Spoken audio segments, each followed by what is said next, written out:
tardes, sean bienvenidos y bienvenidas a nuestro octavo episodio final de la sexta temporada de Datacción, nuestra comunidad digital de práctica e intercambio de conocimiento. Datacción es una producción del Proyecto Regional Infosegura, del Programa de las Naciones Unidas para el Desarrollo PNUD, en alianza con la Agencia de los Estados Unidos para el Desarrollo Internacional, USAID. En este episodio vamos a reflexionar sobre el contexto de la violencia en la región y los desafíos frente a la inseguridad. Para ello tenemos un invitado especial. Contaremos con la participación de Fernando Carrión, investigador de la Facultad Latinoamericana de Ciencias Sociales, Flaxo, en Ecuador. Y para las palabras de cierre contaremos con Marcela Smoot, coordinadora regional del proyecto Infosegura. Como es costumbre, vamos a tener un espacio para comentarios y preguntas para el doctor Carrión. Para ello pueden ir dejando sus preguntas en la sección correspondiente, en la barra inferior de Zoom. Les pedimos identificarse al hacer la pregunta, por favor. También contamos con el servicio de traducción simultánea, la cual puede ser activada en la barra inferior también de Zoom. El panorama de la seguridad ciudadana difiere entre cada uno de los países de la región.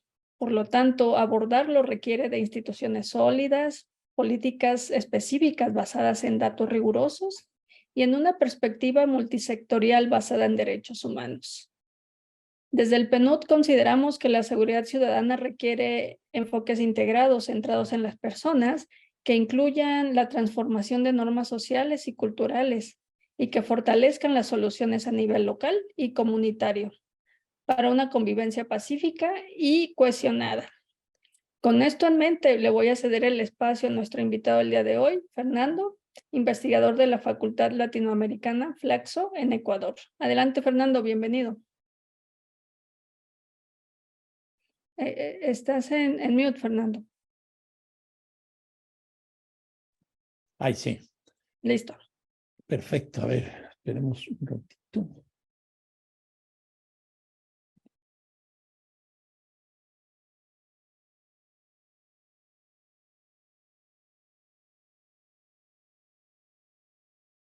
¿Se ve la imagen ahí?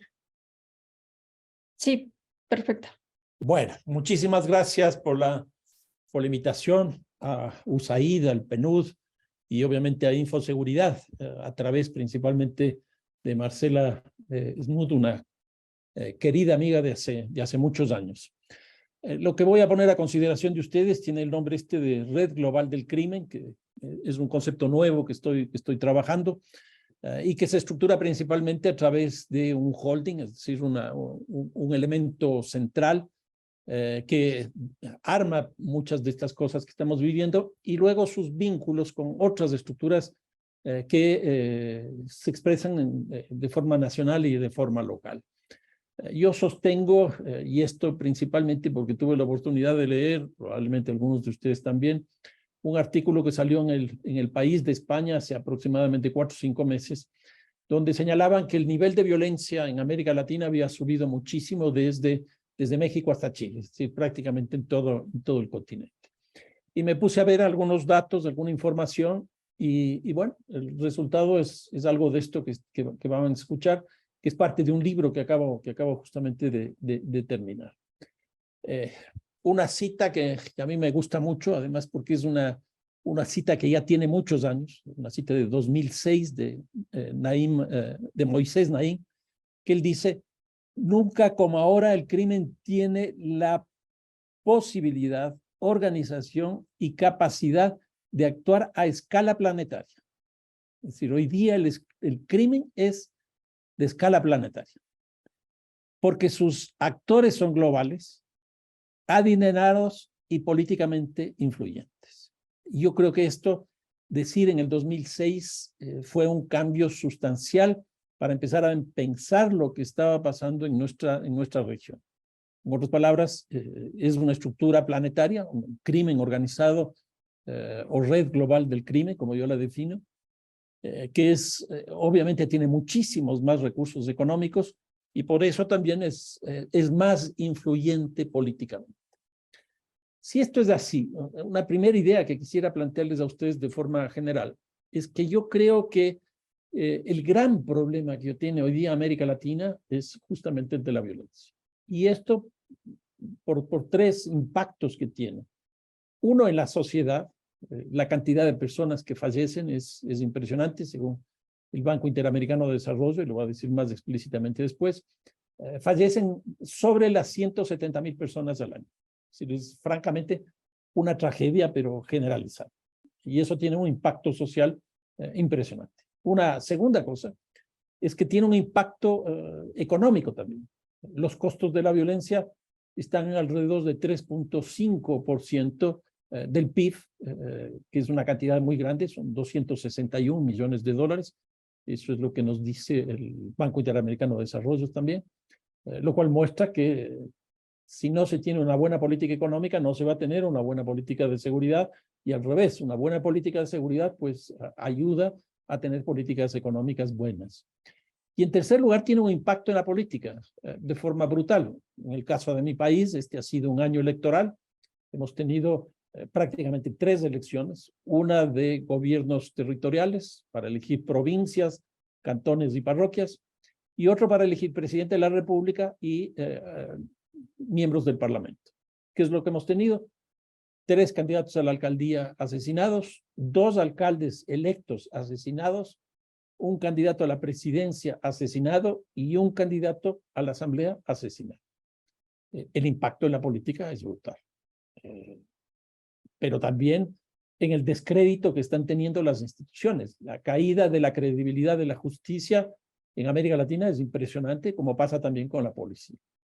Entonces, yo creo que sin duda es el tema principal este rato, o el problema principal en América Latina. Y eso es lo que vamos a trabajar.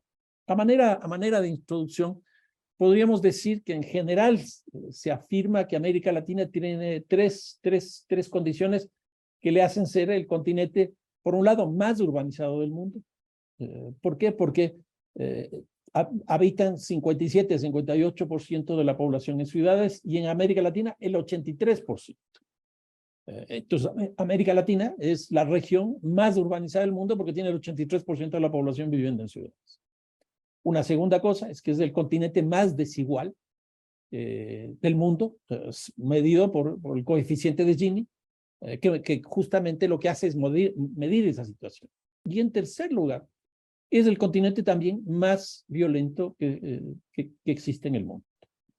Si nosotros vemos que en América Latina tenemos una tasa de homicidios de alrededor del 24 homicidios por 100,000 habitantes, y en el mundo, pues 5 o 6. Eso quiere decir que la relación de nuestra región con el mundo es de 1 a 4, lo cual es muy complicado. Entonces, estas 2 condiciones iniciales, más urbanizado, hace que el crimen también sea urbano, ya no sea rural.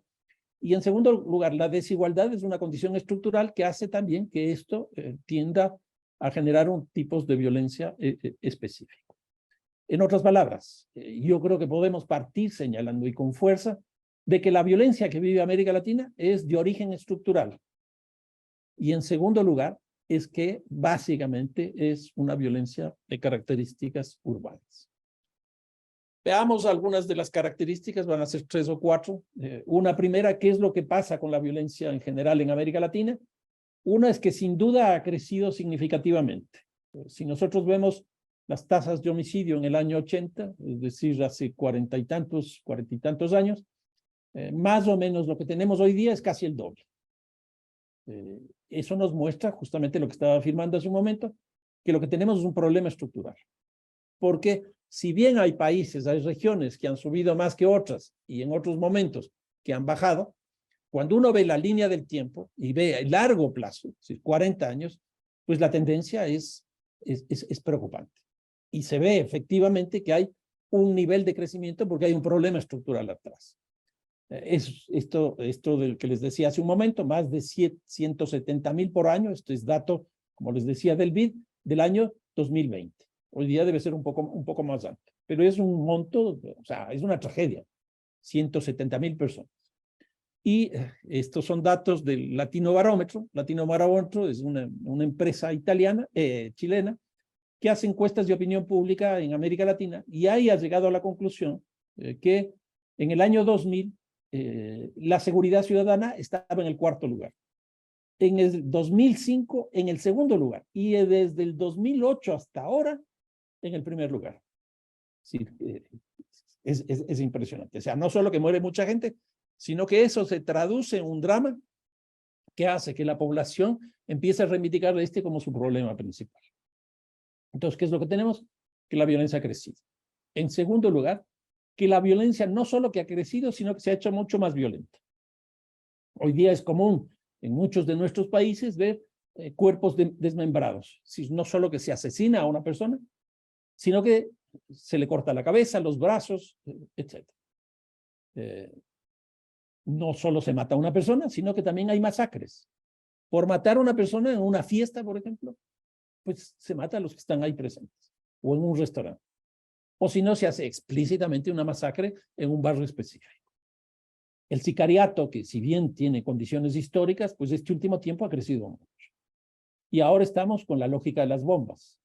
Les cuento, por ejemplo, en mi país, el día de ayer, en una provincia y en una ciudad que se llama Esmeraldas, hubo, lo que yo sostengo ahora, una especie de sicariato, no contra personas, sino contra automóviles. En una moto, 2 personas incendiaron 7 vehículos. Son, a mí me da la impresión, acciones de intimidación, pero que llevan justamente a la destrucción de esos vehículos con bombas que llevan en estas motos. Entonces, la violencia se ha hecho mucho más violenta. Y no solo que se ocurren estos hechos, sino que estos mismos hechos son filmados por ellos y subidos a las redes para que se conviertan, por ejemplo, en homicidios mensaje. Homicidios mensaje frente a otras estructuras criminales, frente a la policía, frente al Estado, pero también frente a la ciudadanía, para que sepa atenerse a las consecuencias y a las instrucciones que estos grupos van planteando en sus territorios. Una tercera cuestión, o sea, la violencia crece, la violencia se hace más violenta, y una tercera es que la violencia se ha diversificado. Y esto me parece que es un elemento fundamental, porque yo no veo mucho en las políticas públicas, locales, nacionales, internacionales, etcétera, enfrentar la violencia de forma diversa. En general, se trabaja como si fuera la violencia, no como si fueran las violencias. Y me parece que cada tipo de violencia tiene su lógica, tiene su origen. Por eso es que yo aquí trabajo con el concepto de matrices de violencia, que a mí me parece que es un concepto muy importante porque la matriz tiene 2 características. Uno es el origen, que viene justamente desde la madre, desde la matriz, el origen. Entonces, el origen es un origen estructural. Y la segunda cosa es que la matriz es una combinación de variables. Por ejemplo, tiempo-espacio. Variables sociales, variables económicas, variables políticas. Entonces, yo creo que en general he llegado a la conclusión de que hay 4 matrices, 4 orígenes de la violencia que generan violencias específicas. Entonces, uno es la violencia común, que es la que se produce en el espacio común, que puede ser privado o público, y que tiene origen de alguna manera de determinaciones económicas.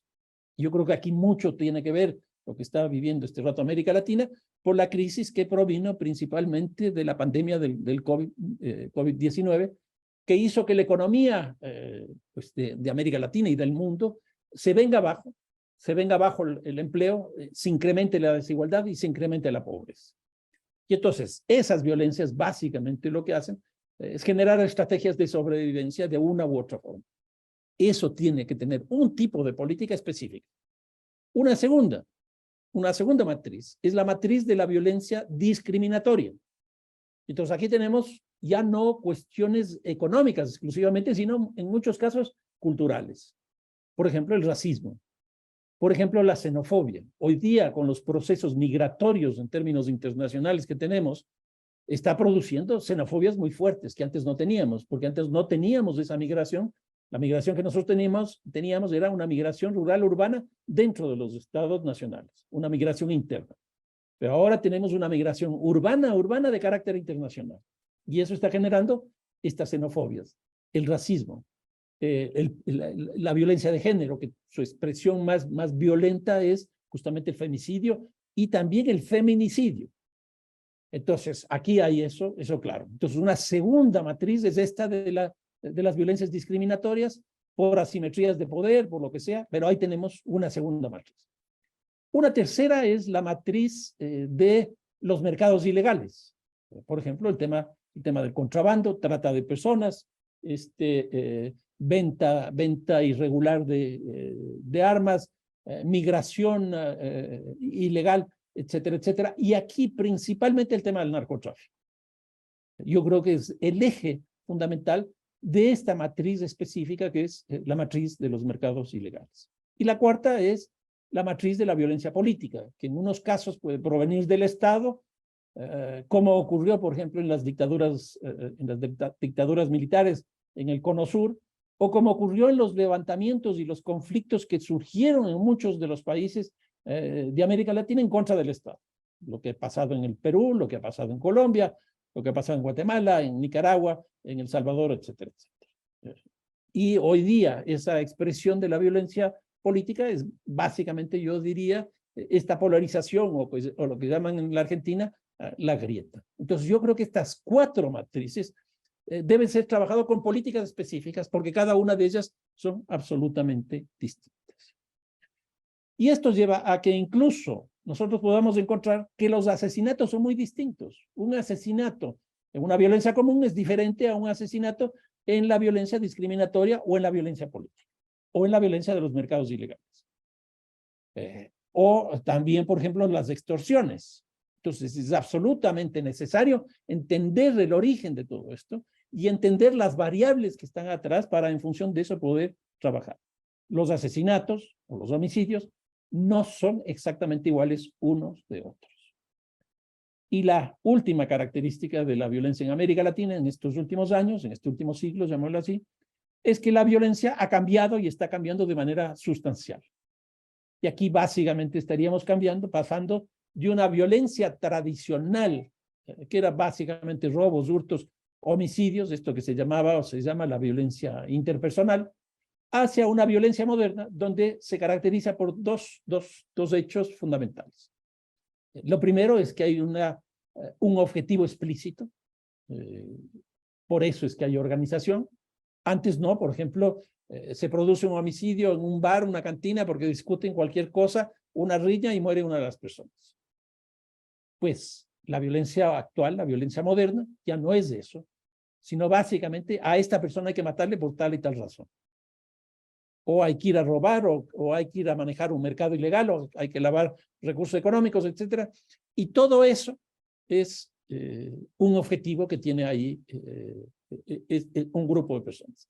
Si hay objetivo, empieza a haber organización. Con organización hay planificación, con organización hay inteligencia, con organización hay división del trabajo, con organización hay tecnología, etcétera, etcétera. Y yo creo que hoy día nosotros estamos justamente en esta fase de la violencia moderna que tendría estas características. Estos son dos gráficos interesantes. El primero es de principios de siglo, precisamente del año 2000, y el segundo es del año 2022. ¿Qué es lo que observamos aquí? En el año 2000 lo que teníamos son dos epicentros de la violencia. Uno en Sudamérica, alrededor de Colombia, y otro en lo que se denomina el Triángulo Norte de Centroamérica. Son claramente esos puntos.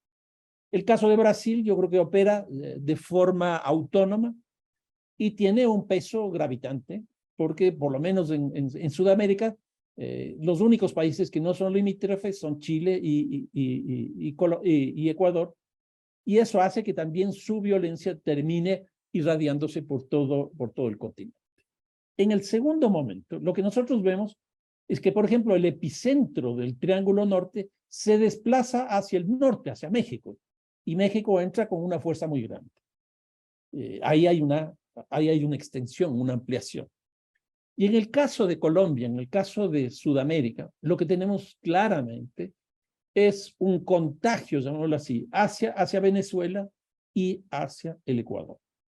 Brasil mantiene su misma lógica y esto es obviamente muy preocupante. Y me parece interesante aquí incorporar lo que significa el Plan Colombia, porque el Plan Colombia se aprueba en en el año 98 entre el presidente Clinton y Pastrana, Clinton de los Estados Unidos y Pastrana de Colombia, y empieza a ejecutarse más o menos con fuerza a partir del año 2002.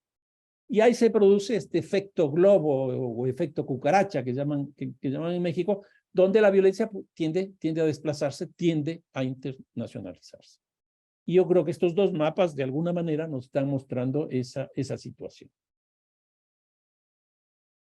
Una idea interesante respecto de lo que veíamos al principio de las tres características de América Latina, el continente más urbano, el continente más desigual y el continente más violento, es que en general, frente a este proceso de urbanización acelerado en América Latina, la violencia también se urbanizó.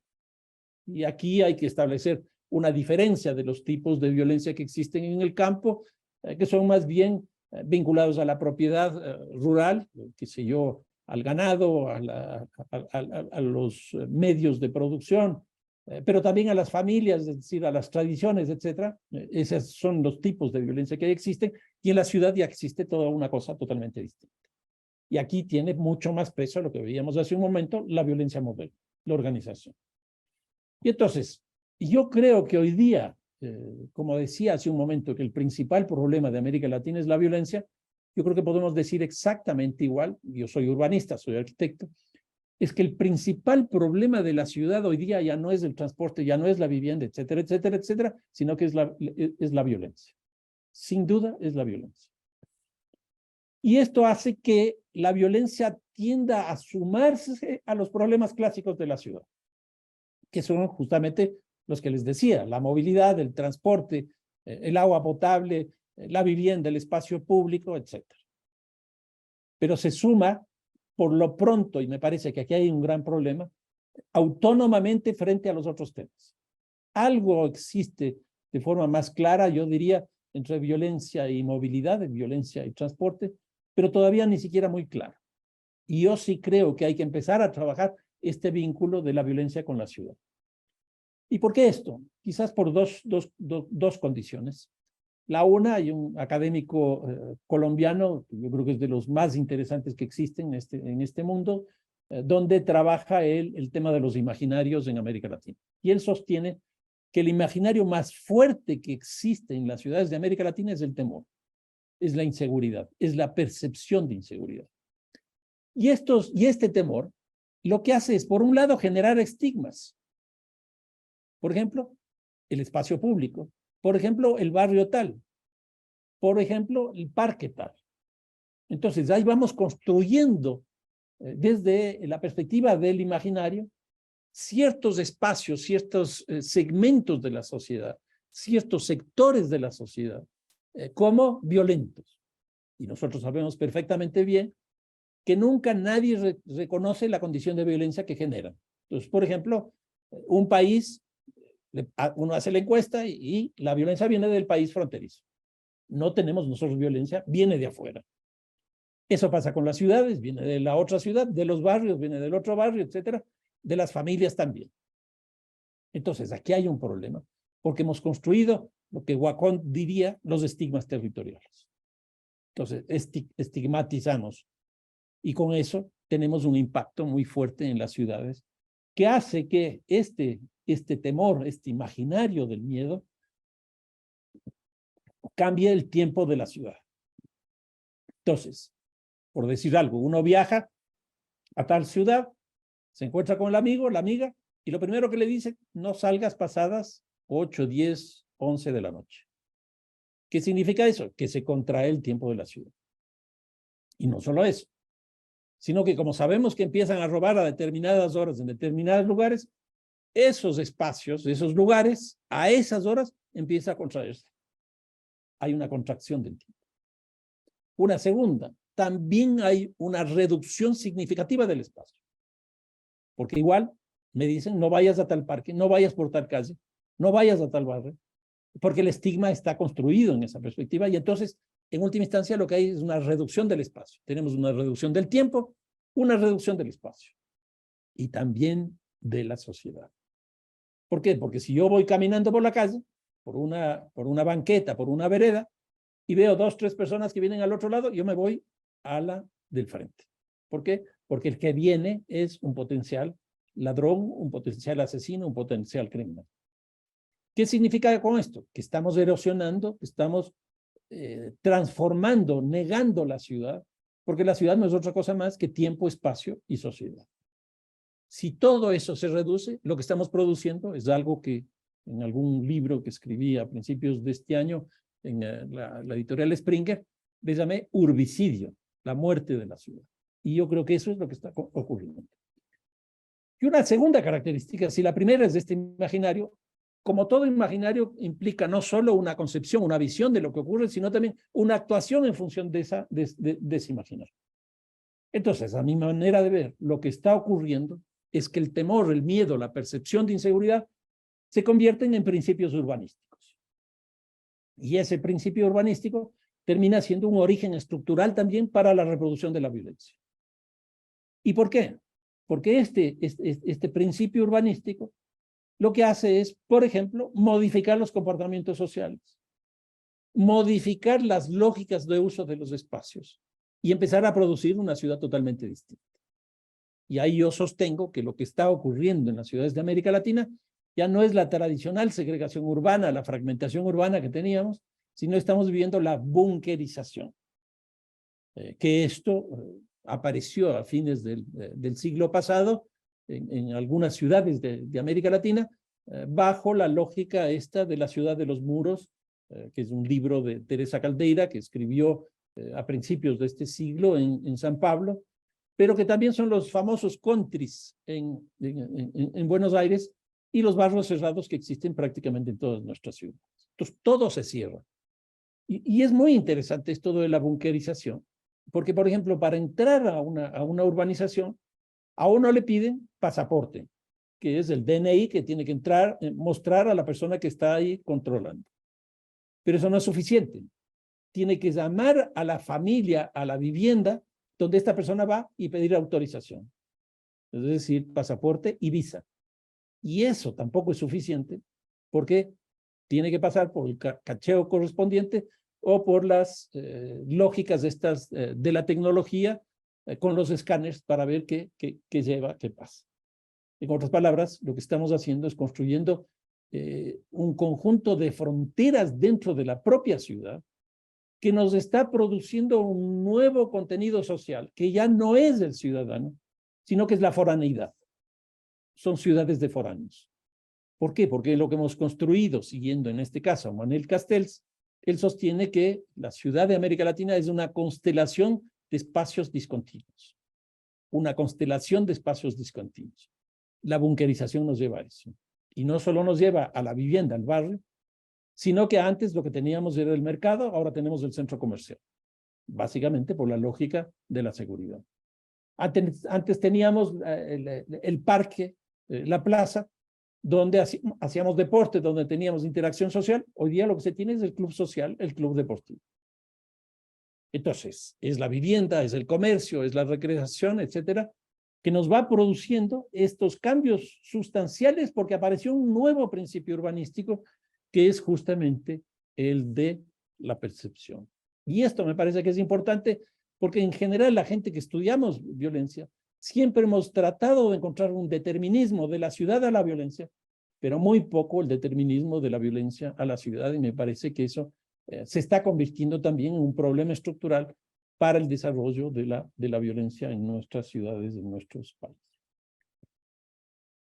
Bien, entonces, lo que vivimos en América Latina es una metamorfosis muy fuerte de la violencia. Y el cambio histórico que veíamos hace un momento es del mundo de la violencia tradicional, que es la interpersonal, donde básicamente esa violencia se produce por estrategias de sobrevivencia. Es decir, un grupo se empobrece, un grupo es pobre, y entonces como estrategia de sobrevivencia aparece el delito, básicamente el robo, y en ese contexto pues aparece una diversidad de situaciones como la extorsión, el secuestro, incluso el asesinato. Lo mismo por las prácticas lúdicas. El ejemplo que les ponía hace un momento, en una cantina nos vamos, o en un bar nos vamos a tomar un trago, a comer algo, pues nos vamos de copas y viene la violencia. Las asimetrías de poder es clarísimo, hombres y mujeres, la lógica patriarcal no es otra cosa más que una asimetría entre hombres y mujeres que se expresa en hechos de violencia. El tema de las desigualdades es un elemento gravitante, la pobreza ni se diga, y también, sobre todo, el tema del empleo. Entonces, aquí siempre hemos tenido una discusión de si el empleo o la pobreza genera violencia, pero no se puede estigmatizar a estos grupos, etcétera, etcétera. Yo creo que para un tipo de violencia sí se explica a partir de esto, no en general las violencias. Una violencia sí, no todas las violencias. Y me parece que eso es importante. Y esta violencia tradicional fue enfrentada principalmente a través de un marco institucional surgido del sistema penal, que no es otra cosa que las tres instituciones clásicas de la policía, la justicia y la cárcel. Y todavía tenemos una tendencia a seguir enfrentando la violencia moderna con este sistema penal, con estas instituciones que ya no corresponden con lo que está pasando en la violencia en general en América Latina. Y la violencia moderna, como veíamos hace un momento, es la que tiene objetivos, la que tiene organización, la que tiene inteligencia, la que tiene tecnología, la que tiene planificación y la que busca principalmente resultados económicos. Hoy día la violencia moderna es organizada y tiene fines económicos. El caso del narcotráfico es clarísimo. La cita de Moisés Naim que veíamos hace un rato muestra que justamente estos grupos económicamente son muy poderosos y por eso también políticamente son muy influyentes. Que hoy día ya no se puede enfrentar esta violencia a través del sistema penal, de las tres instituciones que veíamos, sino que hoy día tiene que ser un sistema global para enfrentar esto. Y cuando digo un sistema global, es que tiene que haber organizaciones internacionales que entraron recién a principios de este siglo, pero tienen que estar las organizaciones internacionales, tienen que crearse nuevas instituciones explícitamente para enfrentar este tipo de delitos, y también instituciones nacionales, también instituciones locales, también el sector privado, también el sector social, etcétera. Es decir, es un conjunto de instituciones internacionales, nacionales, locales, públicas, privadas y comunitarias que tienen que entrar en esta lógica para enfrentar este tipo de crimen, este tipo de violencia que tenemos y que se expresa con esta fuerza muy grande. En este cambio, lo que vemos también es una transformación de, llamémoslo así, los actores del crimen. Y los actores del crimen lo que nos muestra principalmente en la actualidad es que hay una organización explícita, están organizados porque tienen objetivos, y el objetivo es la economía. Y esto hace que tengamos dos tipos de organizaciones y dos formas también que cada una de estas organizaciones tienen en términos de la división del trabajo en su seno. Entonces, la primera, que es el crimen organizado, que fue definido en Palermo en el año 2000, ahí se definió que básicamente el crimen organizado era producto de la suma de más de 3 personas que cometen hechos delictivos con una recurrencia en el tiempo y con hechos bastante fuertes. Yo creo que esa definición ya no es válida, sobre todo para ciertos tipos de matrices de violencia. A mí me parece que esto funciona para la matriz de violencia común, porque en esa época todavía había esa como elemento sustancial. Pero 20 años después, 23 años después, me parece que ese concepto ya no comprende exactamente todo lo que estaría atrás de esto. Entonces, este crimen organizado, de la lógica esta de la violencia común, tenemos dos formas de organización. La una por giros. Entonces, por ejemplo, robo de celulares. Cuando uno sabe que le robaron el celular, uno sabe que hay una organización atrás que se dedica exclusivamente a eso. Lo mismo con las joyas, lo mismo con los automóviles, incluso pueden ser los autopartes, los bancos, los comercios, etcétera, etcétera. Entonces, hay una división del trabajo, no, más que división del trabajo, lo que hay es una especialización por tipos de delitos que se roban. Y el otro es por las fases. Entonces, hay unos que se especializan, por ejemplo, en el lavado. Y otros que desarrollan actividades ilegales en la logística, en la comercialización. Hay casos, por ejemplo, en Bogotá, de estructuras criminales que se especializan en la venta de lo robado, y en la venta de lo robado, por ejemplo, los celulares, y lo que hacen es contratar a grupos ilegales para que roben tales y tales celulares. Entonces, no solo es la persona, el grupo o la organización que roba celulares, que busca a alguien que maneje la posibilidad de insertar ese producto en el mercado, sino que estas estructuras también determinan desde la lógica del mercado hacia el tipo de producto que quiere. En otras palabras, hay una relación muy estrecha por giros, por tipos de delito y por las fases que existen. Este es un tipo de violencia. La otra, que es la que estoy trabajando conceptualmente, metodológicamente, es esta de la red global del crimen. Y porque América Latina se ha convertido en una plataforma del delito que va articulando un conjunto de organizaciones a nivel global, básicamente por la cocaína que se produce en el área andina, a pesar de que conozco que ya en otros países también se está cultivando la coca y por lo tanto produciendo la cocaína. En este caso ya es una estructura criminal no nacional, sino de carácter global. Y que surge principalmente de la articulación de organizaciones bajo dos lógicas. Uno, lo que yo defino como el holding, que es el conjunto de organizaciones que articulan a otras instituciones en contextos totalmente distantes. Entonces, por ejemplo, el caso del cartel de Sinaloa está en 51 países del mundo, muchos de ellos de América Latina, pero está en 51 países del mundo, está en Japón, está en los Estados Unidos, está en Europa, está en América Latina, y tiene inversiones en 3.700 empresas. Es una cosa impresionante, es una cosa impresionante. La 'Ndrangheta de Italia, por ejemplo, está en 46 países de Italia. El Clan del Golfo está básicamente en 27, 28 países. El Clan del Golfo es colombiano. Están los albaneses, que es una cosa mucho más pequeña, está en 14, 15 países. Entonces, estos holdings, estos grupos, lo que hacen es articularse con otras estructuras criminales que operan en otros lugares.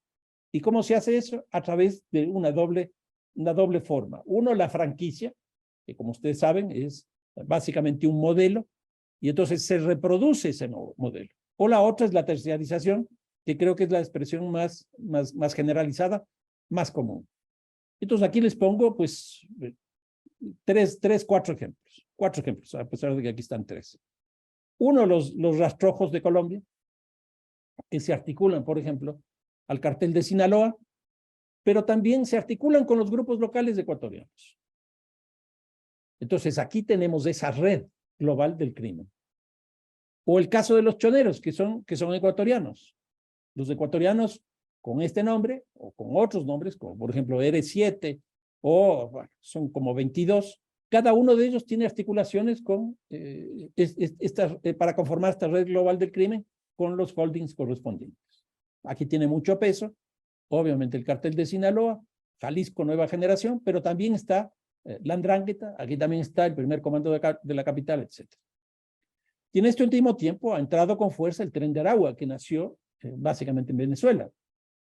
Pero este grupo, por ejemplo, tiene ya peso en Costa Rica, tiene peso en Brasil, tiene peso en Colombia, en Ecuador, Perú, Chile y Argentina. Ya va cambiando. Y tenemos un caso muy interesante, que sería el cuarto, que es el caso de los monos en la Argentina, en la zona de Rosario. Rosario es un puerto y por lo tanto capta mucha cocaína que viene principalmente de Bolivia y de Perú a través de las organizaciones, los holdings, podríamos llamarlos, peruanos y bolivianos. Entonces llega al puerto de Rosario y ahí se distribuye para el consumo interno en Argentina. Pero no solo eso, sino que ahí se exporta. Y entonces ahí entra el primer comando de la capital, que tiene un vínculo muy estrecho con la 'Ndrangheta para introducir en Europa. Entonces ahí tienen esa red global del crimen que opera bajo estas formas. Este es un ejemplo de tres carteles, porque en Italia se llaman carteles, en en Brasil se llaman comandos, y así en Italia se llaman, perdón, mafias, en México carteles, y en Brasil se llaman comandos. Entonces aquí tienen tres carteles italianos y vean dónde está presente. Esta es una investigación incluso ya vieja, del 2015. Esto tiene que ser hoy día mucho más complejo de lo que está aquí presente. ¿Dónde actúan estos sectores? En turismo, en el sector inmobiliario, en el sector financiero y hoy día con mucha fuerza también en el sector de las monedas electrónicas.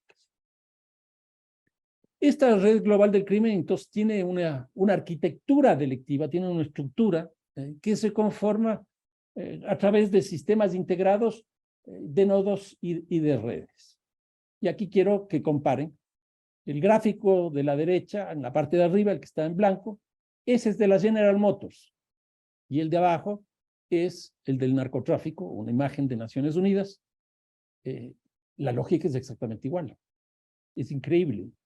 Entonces, ¿qué es lo que tenemos? Un cambio de los patrones de acumulación, porque antes, por ejemplo, los vehículos norteamericanos se producían en Detroit.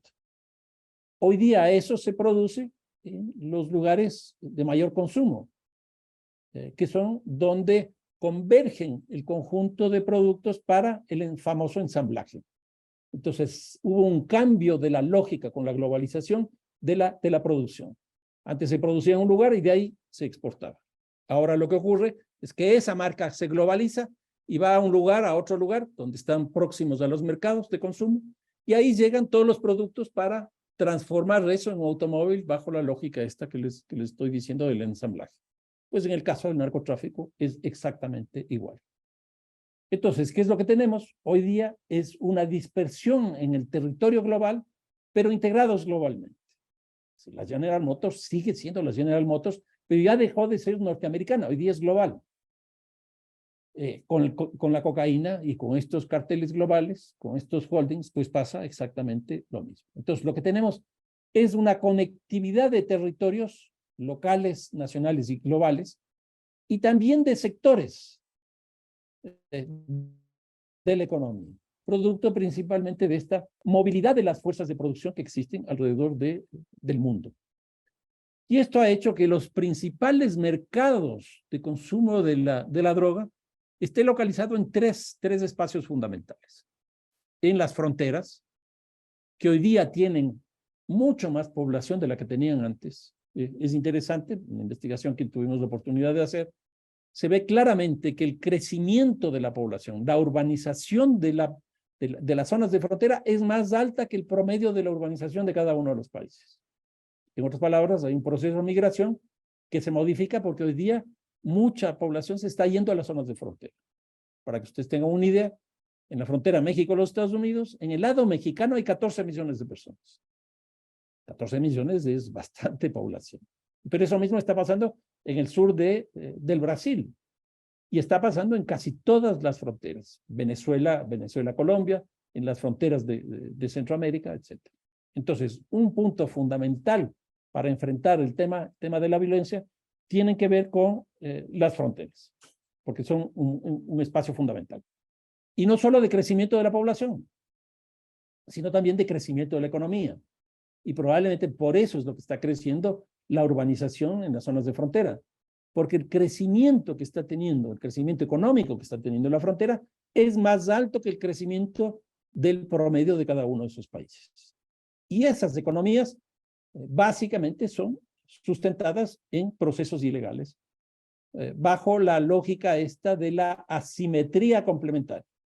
Los dos países son distintos y eso les hace complementarios. En otras palabras, en la frontera de allá hay un producto que no hay acá.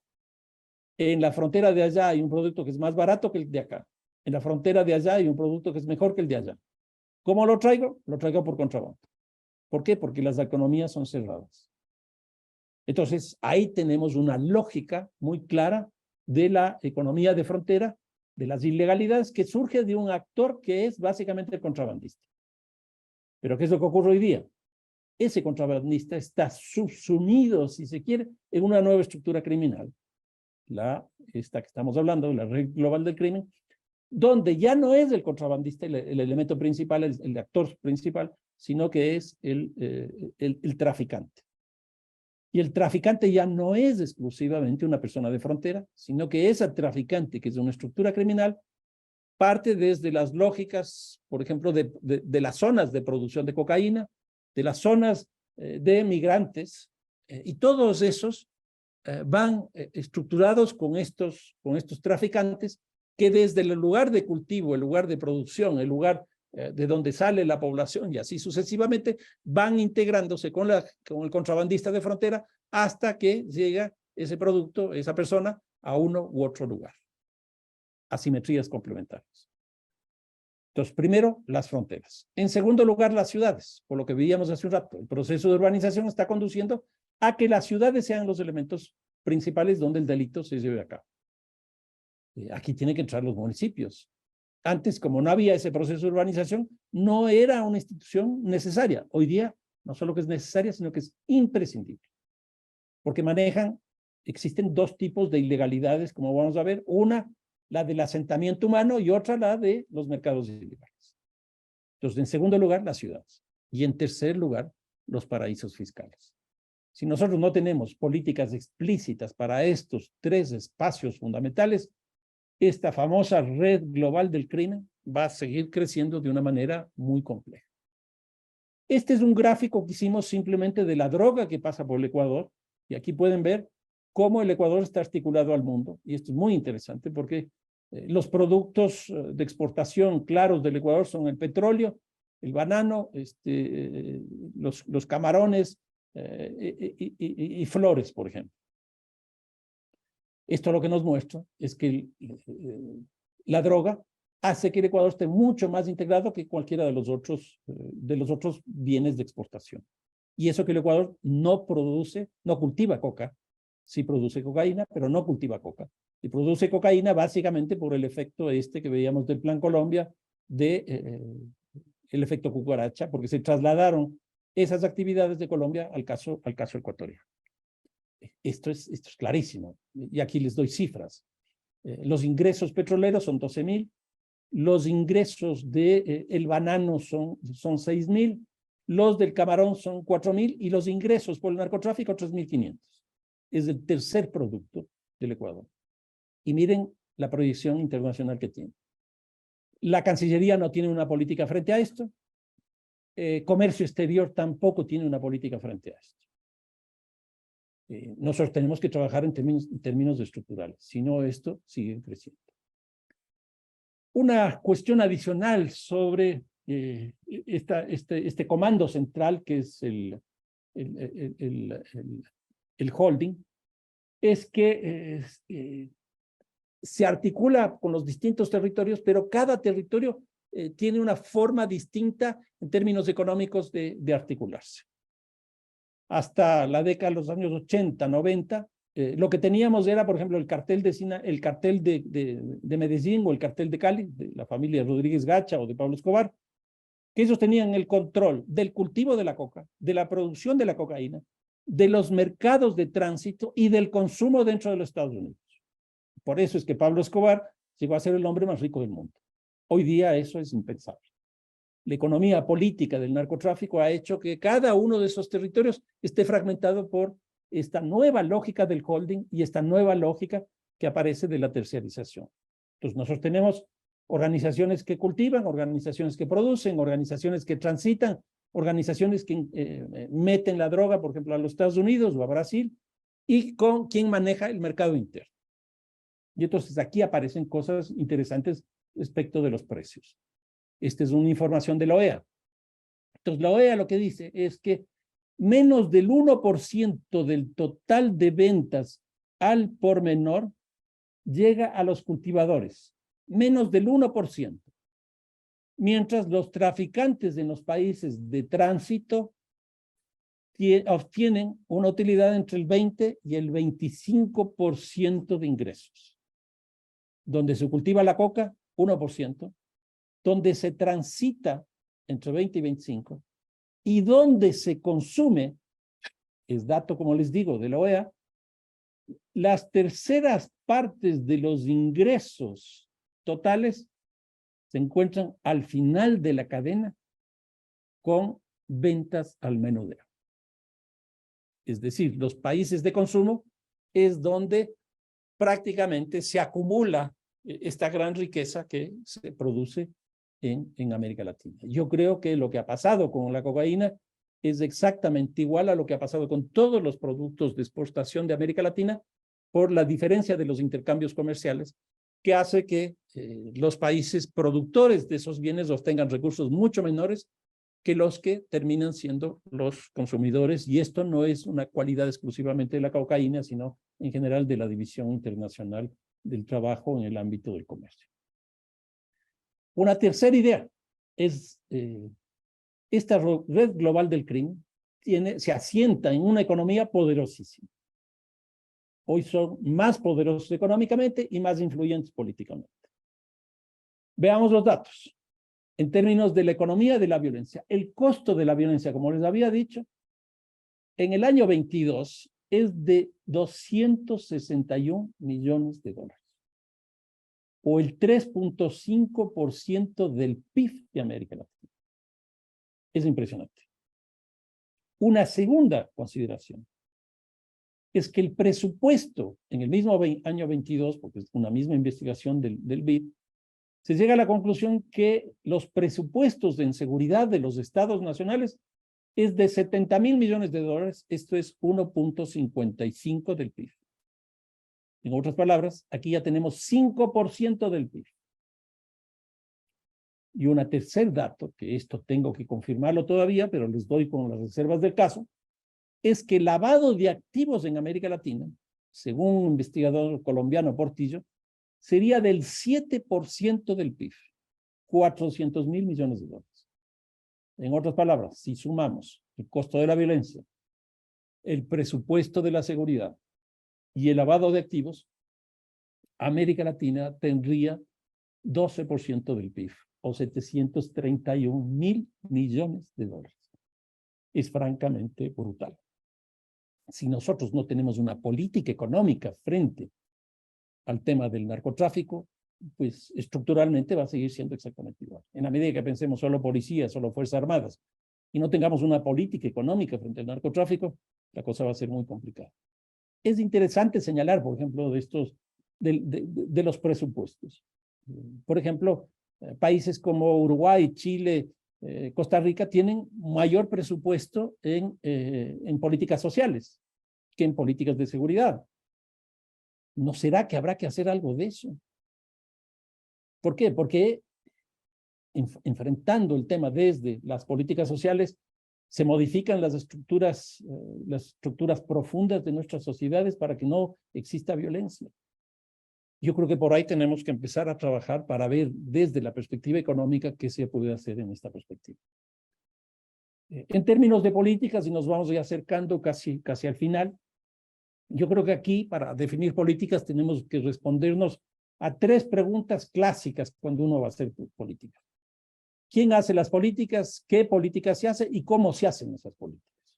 Entonces, por ejemplo, yo creo que el quién es clave, porque aquí lo que tenemos que armar es una estructura institucional, un marco institucional público, privado, comunitario, un marco institucional. Y aquí tenemos que empezar a discutir, por ejemplo, los ministerios del Interior.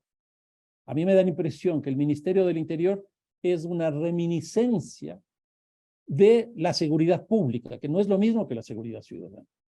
¿Por qué? Porque en la seguridad pública es básicamente la del Estado. Por eso es que se habla de enemigos externos, enemigos internos. Yo creo que esto no es un tema de enemigos, esto es un tema de estructuras. Y entonces aquí tenemos que definir qué ministerio, probablemente tendrá que llamarse no del Interior, sino un Ministerio de Seguridad, para que enfrente justamente el delito, la violencia, etcétera, y pueda constituir este ministerio un sistema nacional de seguridad. Un sistema nacional de seguridad donde esté el sector público, con la diversidad de cosas que tiene, como por ejemplo el Parlamento, la justicia, la Fiscalía, el Ejecutivo, etcétera. Pero por otro lado estén mínimamente el sector privado con las cámaras, y aquí hay experiencias muy interesantes en general en América Latina que deberían empezar a difundirse. que haya una integración, por ejemplo, de los sistemas de educación. Por un lado, porque en muchos lugares, por ejemplo, escuelas, colegios y universidades, es una forma de políticas iniciáticas de consumo de droga. Sabemos perfectamente bien que a la entrada de esos lugares, por ejemplo, hay robos y hurtos de celulares, computadoras. Pero también sabemos que en el interior hay problemas de violencia discriminatoria, violencias de género, bullying. Entonces, tenemos que hacer aquí una suma de las universidades para que hagan también formación, para que hagan educación, pero también para que se inserten en estas políticas. Los municipios es imprescindible, y básicamente por dos razones. En general, las políticas nacionales son homogéneas en el territorio, y la violencia tiene su geografía que hace que un lugar sea distinto a otro lugar. ¿Cómo se puede enfrentar mejor esa diversidad, esa violencia geográfica, esa geografía de la violencia? Pues incorporando a los municipios. Pues los municipios incorporan la especificidad. Y la segunda cosa, los municipios pueden hacer prevención. Y aquí está la prevención situacional, la prevención social, la prevención comunitaria, etcétera, etcétera. Yo creo que ahí los municipios son elementos fundamentales. Entonces, ese sistema nacional de seguridad tendría que estar articulado por el sector privado, el educativo, el de transporte, que también sabemos cómo ocurre la violencia en el transporte, etcétera. Y me parece que ahí también tendrá que entrar, obviamente, el sistema penal, por ejemplo, para bajar el nivel de impunidad. La impunidad en América Latina está incrementándose de una manera bestial, impresionante. Primero, porque las denuncias que nosotros estamos haciendo de los hechos delictivos no corresponden con la totalidad. Les pongo el ejemplo mío personal. A mí me han robado el celular en un autobús. Y yo dije, ¿para qué voy a denunciar si no me van a devolver nunca? ¿Qué quiere decir eso? Que la justicia tiene muy poca legitimidad. Entonces, del 100%, por ejemplo, en el caso colombiano, según la última encuesta de victimización, solo el 10% de los delitos se denuncian. Si eso lo traspasamos al caso del Ecuador, donde tengo datos, el homicidio, por ejemplo, termina con sanción en firme solo el 5%. Pero es del 5% del 10%. Incluso podríamos decir que es un poco más alto porque el homicidio se denuncia más que los otros delitos. Pero pongamos que en el caso de los homicidios se denuncia el 50%, no el 10%, sino el 50%, es decir, 5 veces más que el promedio de Colombia. Eso significa que este 5% que les estoy diciendo es el 2.5% de los delitos. En otras palabras, yo salgo aquí, asesino en la calle y no me va a pasar absolutamente nada. Entonces, uno es el quién, es el marco institucional. A mí me parece eso fundamental. Entonces, por ejemplo, yo les preguntaría, ¿quién se encarga de la política antinarcóticos? ¿Quién se encarga de la política de la violencia discriminatoria? ¿Quién se encarga de la política de la desigualdad? Pues tendría que haber su propia institucionalidad que tenga la posibilidad de hacer lo segundo. ¿Qué? Y aquí principalmente lo que deberíamos tener son políticas nacionales de seguridad ciudadana donde estén todos los actores y que se enfrenten ahí cada una de las matrices de la violencia con políticas específicas, con instituciones específicas, para que haya convivencia ciudadana, para que se genere más empleo, para que se reduzca la pobreza, para que ya no tengamos esas asimetrías de poder en términos de los grupos étnicos y sí, por condiciones étnicas, etc. Entonces, lo segundo es que, y aquí es definitivamente definir estrategias, planes, etcétera, etcétera. Y lo tercero es cómo. Y aquí me parece que el elemento de la participación tiene que ser clave. Y entonces, son, a mi manera de ver, por lo menos 4 niveles de participación. Uno, nacional e internacional, donde yo creo que tiene que haber cooperación, fundamental, pero también tiene que haber integración. En otras palabras, los países tienen que unirse para dotarse entre ellos de políticas específicas. Y ahí aparece un elemento principal, que es, por ejemplo, el tema legal. Los tipos penales son aprobados en los parlamentos nacionales y, por lo tanto, tienen un origen nacional y tienen un ámbito de acción de la política solo nacional. Eso hace que las violencias en las fronteras sean mucho más complejas y funcionen algo así como los vasos comunicantes, que donde está tipificado se cometen menos hechos de violencia o más hechos de violencia que donde no está tipificado, porque los vasos comunicantes operan claramente ahí. Entonces, uno es la relación nacional-internacional, que tiene que haber cooperación y tiene que haber integración. Una segunda es, obviamente, la relación que hablábamos hace un rato de lo local y lo nacional. Eso es fundamental por estas dos cosas que decíamos, de la geografía del delito y por las competencias que los municipios podrían dedicarse mucho más a la prevención que al control, a la represión. Y lo otro es, creo yo, así como hablamos permanentemente de la cooperación público-privado en el ámbito de la economía, pues en la seguridad también deberíamos hacer. Aquí les pongo un ejemplo del caso ecuatoriano. El Ecuador tiene 60,000 policías públicos y tiene más o menos 250,000 guardias privados. No hay ninguna cooperación. Debería haber eso. En general, en América Latina, según un investigador argentino, él sostiene que la relación es de 4 policías o guardias privados y 1 público. ¿Por qué no establece ahí unas políticas de cooperación público-privadas?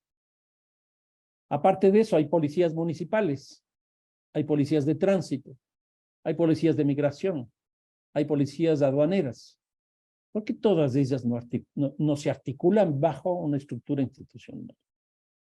A mí me parece que eso es fundamental. Entonces, yo creo que aquí lo principal es la cooperación en estos 2 niveles, en estos 3 niveles, nacional-internacional, nacional-local y público-privado. Yo creo que ahí podríamos caminar bastante bien. Y obviamente las políticas económicas, las políticas culturales, las políticas educativas que deberían también enfrentarse a esto. Para terminar, algunas conclusiones que me parecen importantes. El delito tiene una geografía y una estructura que se expresa en los territorios. Pues por un lado, por ejemplo, los usos de suelo. Yo no conozco en América Latina, y algo le he hecho seguimiento, por lo menos Bogotá, San Pablo, Ciudad de México, Quito. En los planes de usos de suelo no se incorpora la variable seguridad. Y yo tengo un dicho que es jocoso, pero que muestra una realidad, que sostengo yo, que se roban bancos donde hay bancos. Los bancos no se van a robar en las periferias de nuestras ciudades porque no hay bancos. Entonces, si esto es así, los comercios ¿dónde están? Las viviendas ¿dónde están? La administración ¿dónde está? Porque cada uno de esos usos de suelo, cada una de esas actividades tiene un tipo delincuencial, un tipo de delito. Entonces, por un lado está esa determinación de la estructura espacial para que haya un tipo específico de políticas. Pero por otro lado, el crimen organizado, la red global del crimen, también construye sus propios territorios. Y tienen su propia lógica entre lo que podríamos decir el territorio y la economía. Por eso es lo que les decía hace un momento, las ciudades, las fronteras y los paraísos fiscales, porque hay una determinación del crimen en espacios específicos.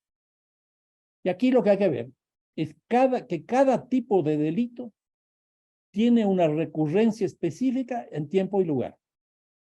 Ustedes recordarán, porque prácticamente ha desaparecido, cuando Antanas Mockus era alcalde de Bogotá a fines del siglo pasado, estableció la cosa esta de la hora zanahoria, que no era otra cosa más que bajar el consumo de alcohol, principalmente en los lugares de restaurantes, de cafeterías, de bares, de cantinas, etcétera, etcétera, porque en esos lugares, es decir, en ese tiempo, en ese espacio, y en ciertos días de la semana y a ciertas horas, los días eran jueves, viernes, sábado, y las horas eran pasadas las 8 de la noche hasta 2, 3 de la mañana. Ahí hay una consecuencia muy clara entre el tipo de delito y su expresión en el tiempo y en el espacio. Y cada tipo de delito tiene estas condiciones y hay que estudiarlas para ir enfrentándoles a cada uno en su contexto. Y aquí lo más grave respecto del territorio es que con el aparecimiento y con el desarrollo muy fuerte de esto que en algunos países llaman peaje, en otros países llaman vacunas, que no es otra cosa más que las extorsiones que hacen los grupos criminales en los barrios tiene un doble sentido. Por un lado, obtener recursos económicos, pero por otro lado, tener el control de los territorios. Y ese control de los territorios, me parece que lo que está ocurriendo es que el Estado va perdiendo soberanía sobre ese espacio. En muchos barrios de América Latina, la policía no puede entrar. Y en muchos casos, la policía tampoco tiene capacidad para entrar. Entonces, se está perdiendo, sin duda, la soberanía. Si antes teníamos la ilegalidad a partir de los asentamientos humanos en la periferia, hoy día, y eso condujo a, bueno, toda una lógica de concepción de la ciudad que iba en el sentido del dualismo estructural que decían los autores, de una ciudad legal y una ciudad ilegal, que no era otra cosa más que el centro y el borde. Entonces, las favelas ilegales, las villas miseria ilegales, los barrios de rancho ilegales, el resto legal. Entonces, esa era la lógica de ilegalidad. Hoy día, la lógica de legalidad en la ciudad viene de esta economía subterránea. Viene de 400.000 millones de dólares de lavado, que introduce la corrupción, que introduce políticas explícitas, que hace que sea muy difícil que los propios municipios puedan enfrentar una cosa de este tipo. Y la otra es la violencia. Por ejemplo, esto que les decía hace un momento, de las extorsiones y de la presencia en barrios específicos. Bien, estas eran algunas de las ideas que quería ponerles a consideración y termino con este gráfico, con esta pintura del pintor más importante del Ecuador, que es Osvaldo Guayasamín, ya fallecido desgraciadamente, que muestra la desesperación, por lo menos que estamos viviendo en el Ecuador, y creo que no es distinto de lo que ocurre en general en América Latina. Así que muchísimas gracias, comentarios, preguntas, críticas, lo que ustedes creen conveniente. Muchísimas gracias, Fernando, por acompañarnos con tus reflexiones y los elementos que abonan para poder entender un poco más la situación de la seguridad ciudadana en la región, en América Latina. Gracias por estar con nosotros en el cierre de la sexta temporada de Datacción, nuestra comunidad de práctica. Estamos un poquito cortos, nos pasamos un poco de tiempo. Voy a cederle el espacio y la palabra a Marcela Smoot para las palabras de cierre. Muy buenas tardes. En primer lugar, quiero agradecer a todas las personas que se conectaron en este último episodio de la sexta temporada de Datacción de nuestra comunidad de práctica, y en este caso agradecerle de manera especial al doctor Fernando Carrión por plantearnos tantos elementos para la reflexión en torno al contexto de las violencias, de las inseguridades que continúan afectando a la región de América Latina y del Caribe, y por dejarnos tantos puntos tan ricos, ¿no? Para continuar reflexionando y abonando a las políticas públicas para construir respuestas efectivas frente a la problemática de la violencia o de las violencias y de la inseguridad en que viven. Me quedo con tantos comentarios, con tantos de los puntos que nos planteaba el doctor Carrión, pero el enfatizar cómo la inseguridad y las violencias continúan siendo una problemática central para el desarrollo de la región de América Latina. Nos plantea América Latina como una sociedad urbana, como los altos niveles de desigualdad que persisten, los altos niveles de violencia. Venimos insistiendo como América Latina, con tan solo 9% de la población, concentra el 33% de los homicidios. También nos plantea el doctor Carrión muy fuertemente estos elementos de la complejidad del problema, pero también de la complejización en el tiempo. Vemos cómo los homicidios son una problemática de largo aliento desde décadas pasadas. Nos trae el accionar desde 50 años para acá va haciendo un recorrido, y este cambio en las dinámicas de violencia, pasando de lo que llama formas de violencia más tradicional a estas nuevas formas de violencia que demandan nuevas arquitecturas institucionales, nuevos marcos normativos y una necesidad de colaboración mucho más fuerte. Nos decía la necesidad de trabajar los ministerios de seguridad, pero también la justicia, pero también el sector privado, pero también los gobiernos locales, pero también los ministerios de economía para hacer frente a estas redes globales, a estos holding de violencia que han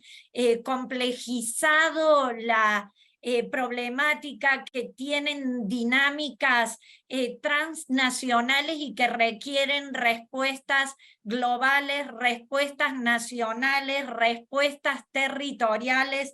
Realmente nos ha dado un panorama de esta complejidad de la violencia y cómo impacta de manera diferenciada esta geografía del crimen, estas formas de violencia que se distribuyen de manera heterogénea en los distintos países, pero en las distintas ciudades y en los distintos territorios dentro de las ciudades, que tienen un impacto en la vida de las personas. Nos recordaba que 170.000 personas mueren al año, y cómo cada vida cuenta, insistimos nosotros de manera permanente, y cómo tiene un impacto en la credibilidad en las instituciones, en la calidad de la democracia, en la economía y en el desarrollo. E insistir, no podemos pensar en avanzar a escenarios de desarrollo, avanzar a sociedades pacíficas, a sociedades inclusivas,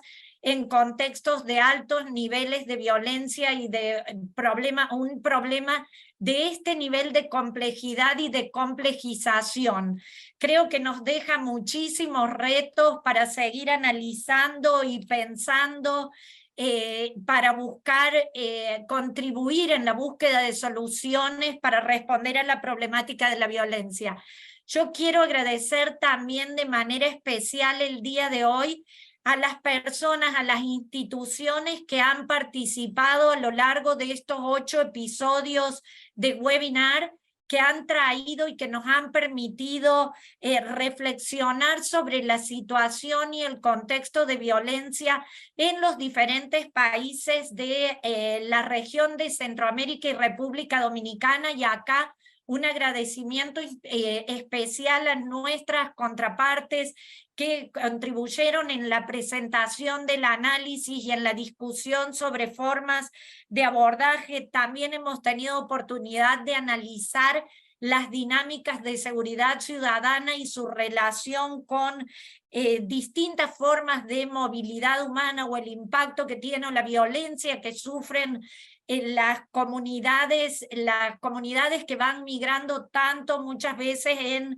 el lugar de origen como en los tránsitos y lugares de destino, y esta complejidad en el análisis de las percepciones sobre la democracia y su relación con la problemática de la seguridad ciudadana, dentro de algunos de los temas que hemos tenido oportunidad de analizar a lo largo de esta temporada. Quiero contarles que hemos tenido la participación de personas, funcionarias y funcionarios públicos de instituciones de seguridad, de justicia, de instituciones de otras carteras del Estado que tienen que ver con temas de desarrollo, de personas de la sociedad civil, de la cooperación internacional, y nos alegra muchísimo que más de la mitad de estas personas han sido mujeres que cada vez están más participando en el análisis, en la búsqueda de soluciones a la problemática de la violencia y de la inseguridad.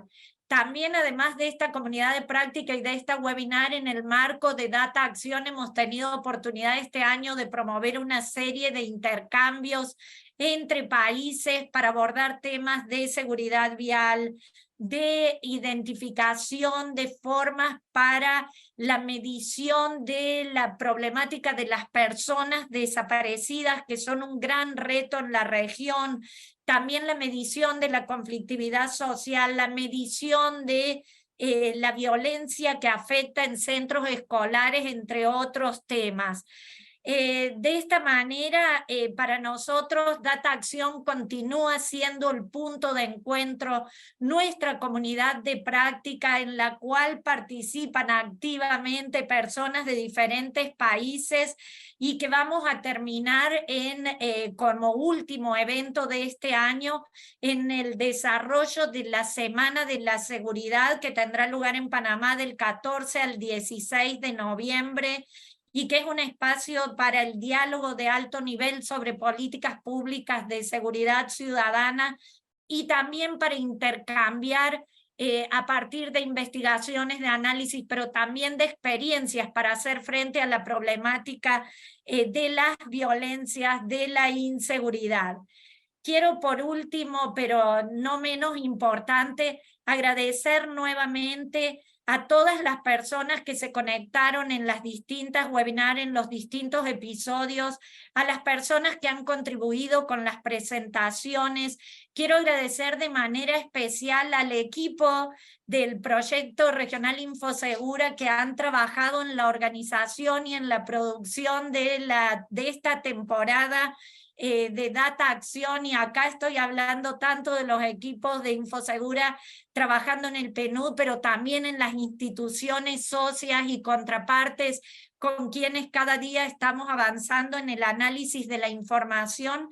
Y por supuesto un agradecimiento muy especial a USAID, nuestro socio y aliado para la implementación del proyecto regional Infosegura.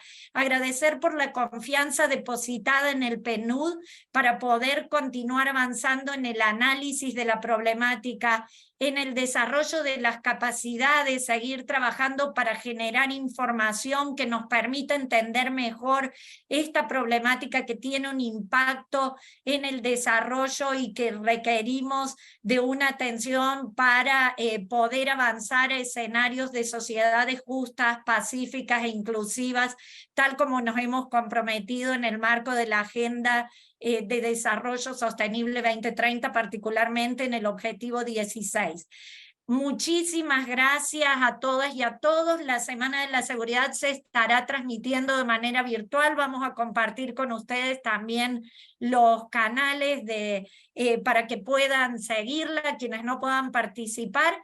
Y les deseo a todas y todos que tengan muy buenas tardes. Muchas gracias, Fernando, por tan rica presentación, exposición. Estaremos compartiéndola a través de la red y de nuestro boletín, y tener espacios para seguir analizando y discutiendo sobre este tema. Muchísimas gracias a todos y a todas.